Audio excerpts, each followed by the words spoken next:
আজ মাননীয় প্রধান উপদেষ্টার সভাপতিত্বে রাষ্ট্রীয় অতিথি ভবন যমুনায় উপদেষ্টা পরিষদের একটি বিশেষ বৈঠক অনুষ্ঠিত হয়েছে। এই সভায় তিনবারের সাবেক প্রধানমন্ত্রী, সাবেক রাষ্ট্রপতির স্ত্রী ও বিএনপির চেয়ারপারসন বেগম খালেদা জিয়ার আশু রোগ মুক্তি কামনা করে দোয়া ও প্রার্থনা করা হয় এবং জাতির কাছে তার জন্য দোয়া ও প্রার্থনার আহ্বান জানানো হয়।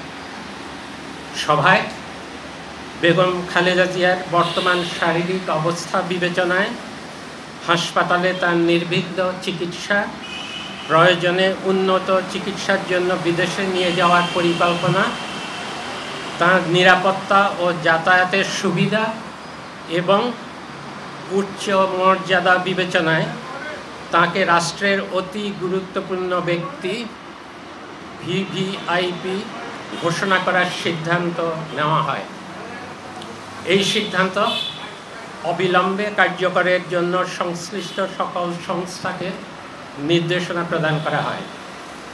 এ বিষয়ে বেগম খালেদা জিয়ার পরিবার ও দল অবগত রয়েছে।